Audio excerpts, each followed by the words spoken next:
آج کل کا نوجوان دن بدن نشوں کی لت میں لگ رہا ہے، دن بدن بگڑ رہا ہے، دن بدن دین سے دوری اختیار کر رہا ہے. اور خاص کر کے بتایا جائے تو اہل سنت سے آج ہر انسان، زیادہ تر لوگ یہ دیکھے جا رہے ہیں کہ متنفر ہو رہے ہیں. تو ایسا آ چکا ہے کہ علماء کو صوفیزم سے دور مانا جاتا ہے. مطلب یہ مانا جاتا ہے کہ جو عالم ہے وہ صوفی نہیں ہو سکتا. تو حضور اس کی اگر وضاحت، اس کی پرکھ جو ہے وہ پانے کے لیے کیا ہے، انسان کو 3 باتوں میں توحید کو ڈھونڈنا ہے. ایک اللہ کے لیے، اور ایک رسول علیہ السلام کے لیے، اپنے مرشد کے لیے. السلام علیکم ورحمۃ اللہ وبرکاتہ. ناظرین، ابھی ہم حضرت علامہ مولانا غلام رسول حامی صحیح القبلہ امیر تحریک کاروان اسلامی ہمارے درمیان ابھی موجود ہیں. ہم حضرت سے پوچھتے ہیں، آج ہم ایک پروگرام میں موجود تھے جہاں پر بہت زیادہ بارش بھی تھی، اور اسی کے دوران حضرت نے پروگرام کیا. تو حضرت سے ہم بس اتنا سارا پوچھیں گے کہ حضور یہ کوئی ایسا نسخہ دیجئے جس سے ہم دنیا اور آخرت میں کامیاب ہو جائیں. بسم اللہ الرحمن الرحیم. نحمدہ ونصلی ونسلم علی سیدنا مولانا محمد نبی الکریم وعلی آلہ وصحبہ اجمعین. یقینی طور ابھی میں یہاں درد حاجی میں ہوں. یہ کپوارہ ڈسٹرکٹ کا ایک علاقہ ہے. یہاں بھیگتی برستی بارش کے اندر بھیگتے لوگوں نے تقریر سنی، اور میرے دل نے یہ محسوس کر لیا کہ یقینی طور یہاں کے لوگوں کے اندر حضور علیہ الصلوۃ والسلام کا عشق موجزن ہے. اولیاء کاملین کی تئیں ان کا بالکل مضبوط تعلق ہے. یہ اللہ تعالیٰ کے ولیوں کی دیوانے ہیں. یہی غمازی ہے اس چیز کی کہ آج کے دور میں بھی شفافیت کے ساتھ، پاکیزگی کے ساتھ لوگ اس مشن کے ساتھ جڑے ہوئے ہیں. جیسے آپ نے مجھے پوچھا کہ وہ کیا شے ہے جس سے دنیا و آخرت بہتر ہو سکتی ہے. 2 چیزیں ہیں اللہ تعالیٰ کی طرف سے، اللہ تعالیٰ نے ہمیں جن سے نوازا ہے. ایک جسم ہے، ایک روح ہے. جسم اور روح، یہ دونوں چیزوں کے سنگم سے ہی انسان کا وجود ہے. دن بھر انسان یہ کوشش کرتا رہتا ہے اور چلتا دوڑتا ہے کہ میں جسم کی حرارت اور تمازت کو محسوس کرتا ہے، اور جسم کی لذت کے لیے رات دن جو یہ کوشش کرتا ہے، دوڑتا رہتا ہے. یہ سارا کچھ جسم کے لیے ہے. یہ کھانا، یہ پینا، یہ کمانا، یہ سارا کچھ جسم کے لیے ہے. مگر جسم جو ہے اصل میں روح کے لیے ہے.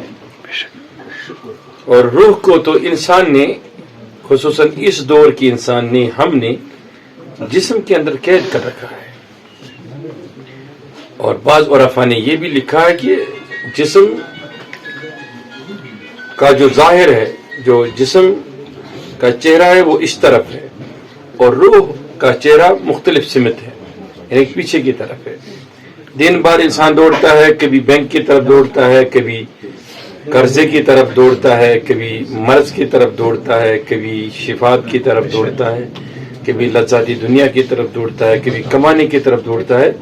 اس کا مطلب ہے کہ یہ اپنی روح کو بھی اپنے پیچھے گھسیٹ کر لے جاتا ہے. اور یہ روح دن بھر فریاد کرتا رہتا ہے کہ کبھی میرے لیے بھی تو چلے آ. اور یہ جسم کو کھینچنے کی کوشش کرتا ہے نماز کی طرف، روشنی کی طرف، نعتوں کی طرف، جلسے کی طرف. یہ چاہتا ہے کہ جسم میری طرف آ جائے، اور جسم لاشعوری روح کو گھسیٹتا رہتا ہے، کھینچتا رہتا ہے. اسی دوڑم دوڑی میں، اسی باغم دوڑی میں پوری زندگی گزر جاتی ہے. انسان کو پتہ ہی نہیں چلتا ہے کہ اس کا بیٹا اس کے اپنے بچوں کا باپ ہو گیا، اور وہ خود نانا ہو جاتا ہے، دادا ہو جاتا ہے، پردادا ہو جاتا ہے. اس کو پتہ ہی نہیں ہوتا ہے کہ جب تک وہ اپنا پیر قبر میں رکھتا ہے. الہاکم التکاثر حتی زرتم المقابر. لیکن اب اس چیز کو ٹھیک کرنے کے لیے، اس کی پرکھ جو ہے وہ پانے کے لیے کیا ہے، انسان کو 3 باتوں میں توحید کو ڈھونڈنا ہے. ایک اللہ کے لیے، اور ایک رسول علیہ السلام کے لیے، اپنے مرشد کے لیے. مرشد جو ہے، پیر جو ہے، وہ جتنا انسان کا کامل پیر ہوگا وہی یقینی طور انسان کے اندر جو زاویہ روح ہے، زاویہ نفس ہے اور زاویہ ذات ہے، ان کے اندر فرق کر سکتا ہے، اور یہ بتا سکتا ہے کہ تو کدھر سے آیا، تیرا سفر کدھر سے ہے، تو کہاں سے چلا آیا، یہاں کتنے دن تو مقیم رہتا ہے، اور تجھے جانا ہے ادھر سے.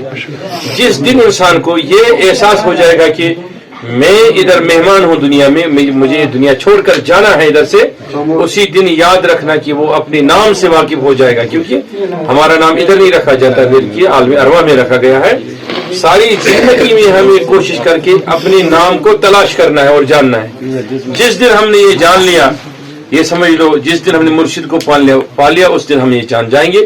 جس دن ہم مرشد کو جان جائیں گے اس کے بعد ہم حضور کو جان جائیں گے. جس دن ہم حضور کو جان جائیں گے اس دن پھر ہم خدا کو جان جائیں گے, اور ہماری زندگی کے اندر وہ ساری نعمتیں آ جائیں گی جن سے ہمارا دنیا اور آخرت بہتر ہو سکتا ہے. شکریہ حضور. ایک عرضی ہے حضور, آج کل کا نوجوان دن بدن نشوں کی لت میں لگ رہا ہے, دن بدن بگڑ رہا ہے, دن بدن دین سے دوری اختیار کر رہا ہے, اور خاص کر کے بتایا جائے تو اہل سنت سے آج ہر انسان, زیادہ تر لوگ یہ دیکھے جا رہے ہیں کہ متنفر ہو رہے ہیں. تو حضور اس کے لیے کوئی حل بتا دیں تاکہ یہ بھی. دیکھیے, میرا یہ ماننا ہے کہ یہ جو آپ نے ذکر کیا نشے کے بارے میں, بے شک کہ کشمیر میں نشہ اپنے عروج پر ہے, لیکن جتنا کچھ سال پہلے تھا اس سے تھوڑی سی کمی آ گئی ہے. اس کمی کا وجہ یہ ہے کہ کاروان اسلامی نے رات دن اس پہ کوشش کی, محنت کی. ہم نے اس پہ بڑا ابھیان چلایا, جیسا سگنیچرنگ کمپیننگ کی, پورے ریاست کے کوچے کوچے میں گئے, دور دراز علاقوں میں گئے, لوگوں کو اس کے بارے میں بتایا گیا کہ آپ کے بچے اسکول جاتے ہیں تو وہ فلوڈ کا استعمال کرتے ہیں, پالش کا استعمال کرتے ہیں, نشے کے طور پر اس کو استعمال کرتے ہیں.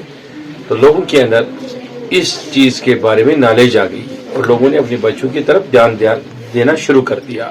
ایک تو یہ فائدہ ہوا. دوسرا ایک کہ ابھی بھی اس میں کام کرنے کی ضرورت ہے, خصوصاً جو ہمارے اربن ایریاز ہے ان میں کام کرنے کی بہت زیادہ ضرورت ہے, کہ وہاں کے لوگوں کو ابھی اس کے بارے میں زیادہ نالج نہیں ہے. سکولوں میں, کالجوں میں, مدرسوں میں اس بارے میں ہمیں بہت کام کرنے کی ضرورت ہے. جتنا ہم لوگوں کو اس بارے میں باخبر کریں گے اتنا سمجھ لو کہ ہم اس میں کامیاب ہو جائیں گے. اس نشے نے ہمارے ایک ہی باپ کے 4 بیٹے چھینے, 3 بیٹے چھینے, بیٹیاں چھینی. باپ کو پتہ ہی نہیں چلا تب تک کہ یقینی طور باپ کو پتہ ہی نہیں چلا کہ میرا بیٹا نشے کی لت میں چلا گیا ہے. نشہ میں اگر کوئی بچہ چلا جائے تو باپ کو, ماں کو سب سے پہلے اپنے ہاتھ اوپر نہیں کھڑے کرنے ہیں. کیا میرا بچہ پڑک گیا, یہ کچھ نہیں ہو سکتا ہے, نہیں ہو سکتا ہے. اس کے 2 رائے ہیں. میں سمجھتا ہوں کہ آج تک میں نے اپنی زندگی میں ہزاروں لوگوں کو دیکھا جو نشے میں تھے, انہوں نے نشہ چھوڑا, ذکر کے اثر سے چھوڑا, انہیں وظائف کے اثرات نے ان کو دور کیا, ڈاکٹروں کی وجہ سے دور کیا, ان کو باضابطہ اور ٹریٹمنٹ کیا گیا, وہ نشے کی لت سے نکل آئے, وہ اچھی زندگی گزار رہے ہیں. اب جن کے والدین ان کو پہلے چھوڑ رہے ہیں کہ اب ان کا کوئی علاج نہیں ہے, تو یقینی طور وہ نشے کی لت میں اور پھنستے جا رہے ہیں. نمبر 1. دوسری بات جو آپ نے پوچھی اہل سنت و جماعت کے بارے میں, نہیں, لوگ اہل سنت و جماعت کے بارے میں جان جاتے ہیں اور اس کے ساتھ جڑ جاتے ہیں, کیونکہ پورے دنیا میں اہل سنت و جماعت ہی زیادہ ہے. اور میں یہ سمجھتا ہوں پوری دنیا میں باقی جو جماعتیں ہیں, باقی جو تخیلات پائے جاتے ہیں لوگوں میں, وہ آٹے میں نمک کی برابر کی حیثیت رکھتے ہیں. یعنی پوری دنیا میں آٹے کی حیثیت اہل سنت و جماعت کی ہے, اس سے باہر جو وہ نمک کی حیثیت رکھتے ہیں, جو آٹے میں نمک کی مثال دی جاتی ہے. لیکن کچھ وقت 100-150 سال یہ ہوا کہ بہت سارے جو تھاٹس ہے وہ تھاٹس ہمارے وجود میں آئے اہل سنت سے لوگوں کو دور کرنے کے لیے. لیکن ابھی انشاءاللہ الحمدللہ دارالعلوم بن رہے ہیں, مکتب مدرسے بن رہے ہیں, لائبریریاں بن رہی ہیں. کاروان اسلامی کے اہتمام سے بھی آپ نے دیکھ بہت ساری تنظیمیں کھول رہے ہیں. خالی کاروان اسلامی کے اہتمام سے 6000 سے زائد درسگاہیں صباحی و مسائی, شام اور صبح کے چل رہے ہیں. یہ کوئی چھوٹا فگر نہیں ہے. تو لوگ آ رہے ہیں اہل سنت کی طرف, لوگوں کا رجحان بڑھ رہا ہے, حنفیت پھر سے تقویت پا رہی ہے. تو اس میں نا امیدی کی کوئی بات نہیں ہے. انسان کو ہمیں بالکل ایک تعلق اور امید کے ساتھ آگے بڑھنا چاہیے. ایک چیز حضور یہ عرض تھی کہ آج کا دور ایسا آ چکا ہے کہ علماء کو صوفیزم سے دور مانا جاتا ہے, مطلب یہ مانا جاتا ہے کہ جو عالم ہے وہ صوفی نہیں ہو سکتا. تو حضور اس کی اگر وضاحت کر دیں, کیونکہ بہت سارے نوجوان آج اس لت میں پڑ چکے ہیں کہ مطلب جس کو وہ صوفی سمجھتے ہیں اسے عالم نہیں سمجھتے, اور جسے عالم سمجھتے ہیں اسے وہ صوفی نہیں سمجھتے. دیکھیے اس میں ہے کہ طریقت جز شریعت ہے, تصوف اصل میں اسلام کی پاکیزگی اور تقوی کا ہی نام ہے, یہ کوئی الگ چیز نہیں ہے.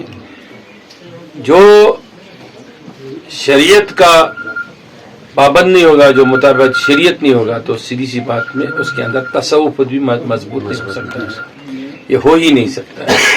لوگوں کے اندر یہ شاید غلط فہمیاں آ رہی ہے یا غلط فہمی کے شکار ہو رہے ہیں کہ وہ سمجھتے ہیں کہ نوز باللہ من ذالک جو عالم ہو سکتا ہے وہ صوفی نہیں ہو سکتا، ایسا غلط ہے۔ بلکہ آپ نے دیکھا ہوگا حضور سیدنا غوث العظم سے لے کے، میں اس کے دور سے پہلے کی بات کروں گا، جنید بغدادی، سری سکتی ہیں، فضیل ایاز ہے، رابعہ بصری، حسن بصری، منصوری حلاج سے لے کے برابر خواجہ محی الدین چشتی ہے، داتا علی حجویری اور محبوب العالم شیخ حمزہ مخدومی، نور الدین نورانی، جید شاہ ولی، جتنے بھی آپ دیکھو گے وہ سارے عالم تھے، عالم، علم میں کمال حاصل، کوئی محدث، کوئی مقرر، کوئی مفکر، ان کے بغیر تو علم کے بغیر کوئی ولی ہو ہی نہیں سکتا، اسے ممکن ہی نہیں ہے۔